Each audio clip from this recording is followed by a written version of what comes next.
Hello and welcome back to our YouTube channel Genius Mind. और आज की इस वीडियो में हम देखेंगे periods and their electronic configuration. अभी तक इसके पहले groups and electronic configuration, structure of modern periodic table, Mendeleev's and merits and demerits of Mendeleev periodic table, Dobereiner triad, सारी की सारी वीडियोस अपलोडेड हो चुकी है। अगर अभी तक आपने वो वीडियोस नहीं देखी है, मेक श्योर आप उसे देखकर फिर इस वीडियो को कंटिन्यू कर रहे हैं। तो चलिए पीरियड्स की अगर हम बात करते हैं तो there are the 1 to 7 periods in the modern periodic table. Period groups क्या होते हैं? जो जो वर्टिकल लाइंस होते हैं वो आपका ग्रुप्स होता है, और जब पीरियड्स की बात करेंगे तो हॉरिजॉन्टल लाइंस जो आप कंसिडर करते हैं वो आपका क्या बनाता है? पीरियड्स बनाता है। तो टोटल अगर मैं चेकआउट करूँ तो जैसे हम लोग ने ग्रुप का कैरेक्टरिस्टिक निकाला था कि ग्रुप में क्या कैरेक्टरिस्टिक रहता है, वैसे ही पीरियड्स में भी कैरेक्टरिस्टिक्स आपको मिलता है। जब आप मॉडर्न पीरियोडिक टेबल में लेफ्ट टू राइट मूव करते हैं तो कुछ ना कुछ ऐसी प्रॉपर्टीज पीरियड्स में होती हैं जिसके वजह से आप बता सकते हो कि ये एलिमेंट को ये पर्टिकुलर पीरियड में क्यों रखा गया है। चलिए तो चेकआउट करते हैं। सबसे फर्स्ट क्या, number of valence electron is different but number of shell is the same. अभी ये ना ग्रुप्स का उल्टा होगा। अभी एग्जाम में याद रखना आपको डिफरेंस बिटवीन आता है ग्रुप्स एंड पीरियड्स के बीच में, तो आपको यही पॉइंट्स लिखना जो यहाँ पर बोर्ड पे लिखा है। फर्स्ट पॉइंट क्या है कि number of valence electron is different, number of valence electron is different but the number of shell is the same. Number of shell क्या रहेगा? सेम रहेगा। ग्रुप में हमने देखा था नंबर ऑफ शेल क्या हो रहा था? अलग हो रहा था, और नंबर ऑफ वैलेंस इलेक्ट्रॉन क्या था? सेम था। तो यहाँ पर उसका उल्टा, number of valence electron is different but the number of shell is same. चलिए आगे देखते हैं। While going from left to right within the period, left to right मतलब जब आप पीरियड में लेफ्ट टू राइट मूव कर रहे हैं, मतलब पीरियोडिक टेबल में आप ऐसे मूव कर रहे हैं। लेफ्ट टू राइट जब आप मूव करते हैं दी atomic number increases by 1 at a time. Atomic number क्या हो रहा है? एक एक करके बढ़ रहा है। अभी ये एटॉमिक नंबर किसके इक्वल रहता है? Number of electrons. Number of electrons के इक्वल रहता है आपका क्या? Atomic number. तो जैसे जैसे मैं पीरियड में आगे बढ़ रहा हूँ एक एक नया नया इलेक्ट्रॉन एड अप होते रहता है। तो जैसे एक एक नया इलेक्ट्रॉन एड अप होगा वो नया इलेक्ट्रॉन क्या करेगा? एटॉमिक नंबर को इंक्रीज करेगा। वो अभी हम लोग चेकआउट करेंगे with the help of diagram. वो क्या करेगा? एटॉमिक नंबर को इंक्रीज करेगा। चलिए नेक्स्ट देखते हैं। Element with same number of shell, element with same number of shell is equal to किसके इक्वल रहेगा? Belongs to the same period. तो अगर कोई एलिमेंट है जिसका शेल से सेम है, शेल्स आपको कैसे मिलेगा? By the electronic configuration. तो अगर आपको एग्जाम में कोई एलिमेंट्स दे दिया है और ऐसे 4 एलिमेंट्स दिए और बोले इसमें फाइंड करो ऑड मैन आउट बताओ, तो ऑड मैन आउट के लिए आपको क्या करना पड़ेगा? सबसे पहले उसका शेल्स निकालिए और उसके वैलेंस इलेक्ट्रॉन निकालिए। अगर सबका वैलेंस इलेक्ट्रॉन सेम है तो वो सेम ग्रुप में लाई कर रहा है, अगर सबके नंबर ऑफ शेल्स सेम है तो वो पीरियड्स में लाई कर रहा है, और अगर जिसका नहीं सेम रहेगा वो आपका क्या रहेगा? ऑड मैन आउट हो जाएगा। देखिए element with same number of shell is equal to belongs to the same period. तो जिसके पास सेम नंबर ऑफ शेल रहेगा उसका पीरियड क्या रहेगा? सेम रहेगा। In modern periodic table electrons are filled in the same shell while going from left to right in a period and at the beginning of new period new electron shell gets added up. इसका मतलब क्या कि जब आप modern periodic table में left to right move कर रहे हैं तो यहाँ से यहाँ तक, यहाँ से 1 से लेकर 18 तक आपको क्या हो रहा है? एक एक इलेक्ट्रॉन इंक्रीज होते हुए दिखाई दे रहा है। तभी ये 2 बन रहा है, 3 बन रहा है, 4 बन रहा है, ऐसे करके वो 18 जा रहा है। फिर जब 18 के बाद वो नेक्स्ट 19 से स्टार्टअप हो रहा है, तो यहाँ पर अगर समझो ये पीरियड 1 है तो यहाँ पर कितना शेल रहेगा? 1 शेल। और जैसे ये मूव करेगा ये आपका सेकेंड पीरियड हो जाएगा। तो सेकेंड पीरियड होने के लिए इसके पास कितना शेल होना चाहिए? 2 शेल होना चाहिए। तो यहाँ पर वो वही बोल रहा है कि अगर सेम पीरियड में इलेक्ट्रॉन फिल हो रहा है तो उसका नंबर ऑफ शेल सेम रहेगा, but as soon as the next period starts up, जो नया पीरियड स्टार्ट होता है तो उसमें जो नंबर ऑफ शेल रहेगा वो क्या होगा? चेंज होगा। और नंबर ऑफ शेल अगर चेंज हो रहा है तो मतलब आप नेक्स्ट पीरियड में मूव कर रहे हो। चलिए इसको एक एग्जाम्पल के थ्रू देखते हैं। देखो यहाँ पर मैंने क्या लिखा है? Elements in second period second shell, elements in third period third shell, element in fourth period fourth shell. मतलब अगर फोर्थ पीरियड में कोई एलिमेंट है या फिर उसके पास 4 शेल है तो वो किधर बिलोंग करेगा? फोर्थ पीरियड में बिलोंग करेगा। सपोज फॉर एन एग्जाम्पल, आपके टेक्स्ट बुक का एग्जाम्पल लेते page number 24, lithium beryllium, hydrogen helium lithium beryllium boron carbon nitrogen oxygen fluorine and neon. इनको चेकआउट करते हैं। जब आप लिथियम की बात करते हो तो इसका इलेक्ट्रॉनिक कॉन्फ़िगरेशन होता है 3, इसका होता है 4, ये होता है 5, ये 6, ये 7, ये 8, ये 9, ये 10।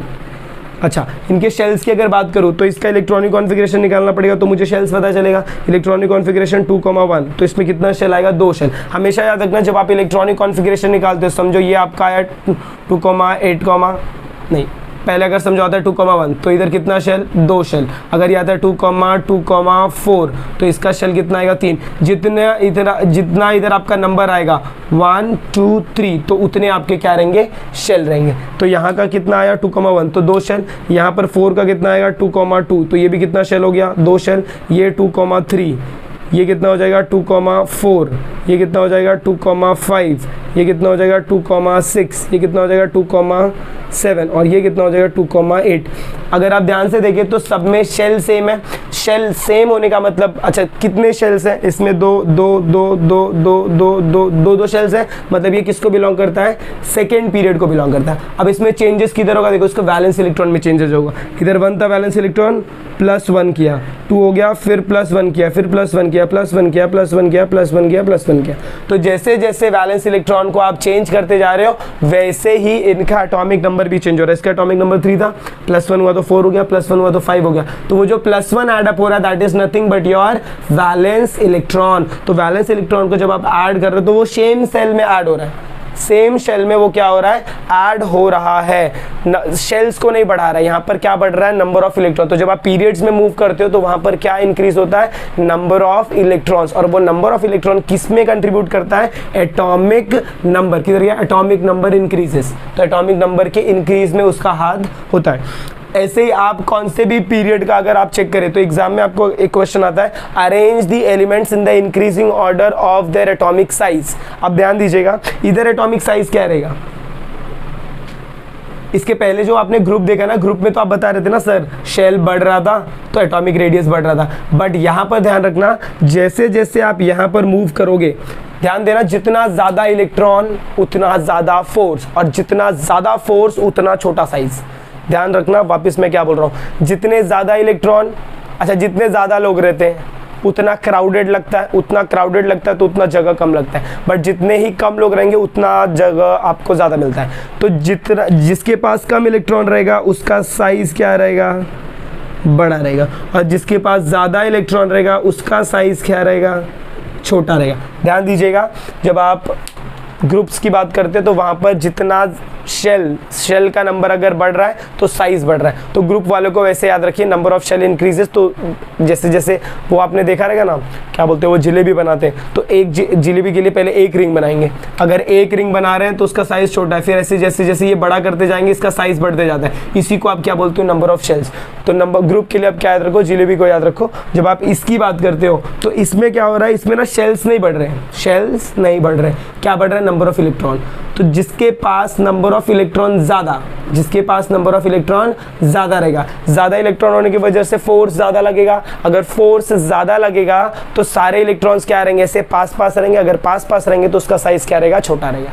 तो ध्यान देना, जिसके पास ज़्यादा इलेक्ट्रॉन उसका साइज़ छोटा, और जिसके पास कम इलेक्ट्रॉन उसका साइज़ बड़ा। इसको क्या बोलते हैं, इसको इलेक्ट्रॉन्स का पुलिंग इफेक्ट बोलते हैं। ये आपको अभी नहीं है, ये 11th में आपको मिलेगा, बट फिलहाल के लिए आपको सिर्फ इतना याद रखना। तो आई होप आपको ये वीडियो समझ में आई। अगर सेक्शन नहीं समझ में आ रहा है तो प्लीज़ कमेंट बॉक्स में आप कमेंट करिए, जो सेक्शन नहीं समझ में आ रहा है उस पर एक नई वीडियो वापस आ जाएगी।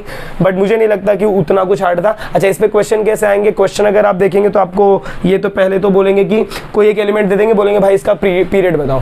तो एलिमेंट दे देंगे तो मैंने क्या बोला, एलिमेंट का सबसे पहले आपको क्या निकालना है, इलेक्ट्रॉनिक कॉन्फिगरेशन। तो सपोज मैं एक एलिमेंट लेता हूँ, मेरे को अगर दिया है समझो कार्बन का इलेक्ट्रॉन एटॉमिक नंबर कितना होता है 6, इलेक्ट्रॉनिक कॉन्फिगरेशन कितना होगा 2,4 होगा।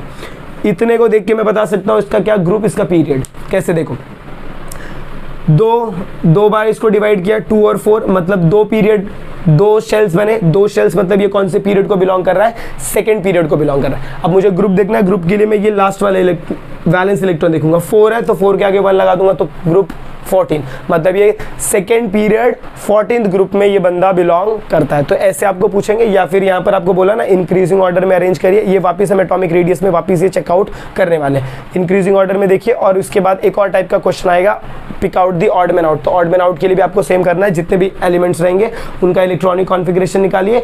या तो अगर समझो ऐसे सबका शेल सेम है तो इलेक्ट्रॉन्स में फर्क रहेगा, और अगर सबका इलेक्ट्रॉन वैलेंस इलेक्ट्रॉन सेम है, इधर देखो शेल सेम था तो वैलेंस इलेक्ट्रॉन में चेंजेस आ रहा था। जब आप ग्रुप में जाते हैं तो वहां पर कैसा रहता है, वैलेंस इलेक्ट्रॉन सेम रहता है, वैलेंस इलेक्ट्रॉन सेम रहता है और आपका चेंजेस किधर होता है, नंबर ऑफ शेल्स में। तो अब आपको वीडियो समझ में आए, अगर आपको वीडियो समझ में आए, अगर ऐसा लग रहा है यहाँ पर यस कुछ ना कुछ अच्छा चल रहा है, तो प्लीज वीडियो को ज्यादा से ज्यादा शेयर करिए। चैनल पर नए तो चैनल को सब्सक्राइब करना ना भूले। मिलते हैं अगली वीडियो में, तब तक के लिए have a good day and take care.